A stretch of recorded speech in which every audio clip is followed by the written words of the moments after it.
On se retrouve aujourd'hui pour une vidéo planification du mois d'octobre sur Bullet Journal. Alors déjà, je ne sais pas du tout où se trouve la première partie de cette vidéo, étant donné que les seules rushs que j'ai trouvées, ça commence à partir de cette double page. Heureusement, c'est la première double page et c'est celle qui vient en fait avant la planification. Donc là, ce que je fais comme d'habitude, c'est le bilan du mois précédent. En l'occurrence, ici, ça sera septembre. Je trouve ça très important de faire un bilan, de revoir son mois, de revoir ses objectifs, de revoir ses priorités avant de commencer à planifier le nouveau mois. Et en plus, je rajoute aussi les intentions du mois d'octobre. Et en fait, pour vous faciliter la tâche, je vous ai proposé 3 questions ou du moins 3 points pour chaque partie. Donc pour le bilan et pour les intentions. La première question du bilan, c'est qu'est-ce que j'ai appris ce mois-ci? Ensuite, notez le meilleur souvenir de ce mois. Et enfin, l'accomplissement dont vous êtes le plus fier. Et concernant les intentions, le premier mois, c'est mes intentions pour octobre. Le second point, c'est quelles sont mes priorités pour ce mois-ci. Et la troisième et dernière question, c'est qu'est-ce qui rendrait le mois à venir agréable? Après ça, on commence la planification du mois avec une double page où sur une partie, vous allez avoir le calendrier du mois d'octobre. Pour ma part, comme d'habitude, je n'aime pas faire les petits carrés étant donné que ça me prend beaucoup de temps pour les dessiner. Donc ce que je fais, c'est que je consacre une ligne pour une journée. Donc j'écris la date de tous les jours d'octobre et je vais noter sur la ligne qui correspond ce que j'ai ce jour-là comme rendez-vous ou événement spécial. Et sur la page à côté, je vais noter mes objectifs. Toutefois, je ne vais pas faire tout simplement une liste d'objectifs que je vais oublier aussitôt, mais plutôt choisir 3 objectifs les plus importants pour ce mois-ci et surtout les noter avec un plan d'action en 3 étapes, au moins 3 étapes, 3 choses que je dois faire afin d'accomplir ces objectifs avec une date assignée ou une fourchette de temps ou un délai. Ensuite, pour la page d'après, nous avons l'inventaire mental. Si vous suivez mes vidéos, vous savez qu'est-ce que c'est. Pour ceux qui ne le savent pas, l'inventaire mental, c'est tout simplement une page où vous allez mettre toutes ces choses que vous devez faire ou que vous voulez faire et que vous ne pouvez pas planifier tout de suite. Donc vous allez les mettre dans cette page, les lister, les noter et ainsi désencombrer votre espace mental. Et au fur et à mesure, à chaque fois que vous allez planifier votre journée, votre semaine, vous pouvez venir piocher là-dedans pour voir si vous pouvez programmer quelque chose de cet inventaire mental.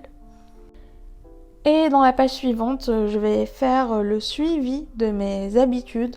Donc, comme d'habitude, les habitudes que j'aime suivre, c'est la méditation, le sport et le yoga. Et bien entendu, afin de mettre en place une habitude, c'est très important de déterminer pourquoi vous faites ça, sinon ça ne marchera pas.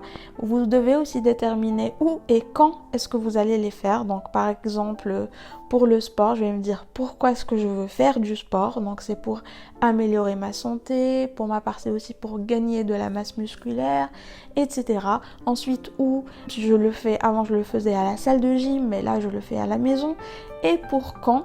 Eh bien c'est un jour sur 2 pour ma part et c'est le soir après le boulot. Dès que je rentre du boulot, je me change et je fais ma séance de sport. Comme ça, c'est fini.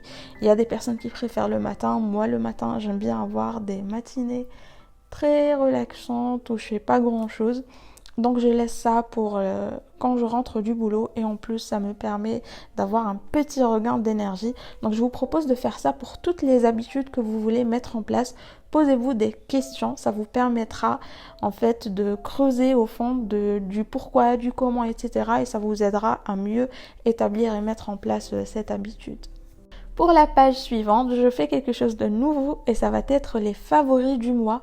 Donc je vais noter quels sont mes favoris du mois, côté livres, séries, films, musique, chaîne YouTube, activités, fruits, plats, etc. Vous pouvez noter tous vos favoris et je trouve cette page très intéressante et sympathique pour le futur, c'est-à-dire que d'ici 2 ans, 3 ans, même 10 ans, quand vous allez revoir ce carnet-là et voir par exemple pendant le mois d'octobre quels étaient vos favoris. Et à côté de ça, bien entendu, je vais avoir une liste de gratitude où je vais tous les jours noter quelque chose pour laquelle je suis reconnaissante. Donc je vais juste mettre une ligne pour chaque journée. Après ça, nous avons une double page incontournable pour moi qui est le menu de la semaine avec la liste de courses qui va avec. Donc moi, je fais mes menus de la semaine. Vous pouvez faire le menu du mois ou de la mi-semaine, comme ça vous arrange. Et donc, je vais dédier cette double page pour tout le mois, mais je vais la remplir semaine par semaine. Et voilà, c'est déjà terminé. On fait la planification de la semaine à présent. Donc je vais juste tracer des petits traits pour séparer les journées avec un petit espace en bas pour ce qui est à ne pas oublier et pour les notes. Et puis c'est tout, je vais continuer ainsi en séparant les journées. J'écris la date et j'écris ma liste de tâches tout simplement. Donc voilà, je vous montre le résultat final.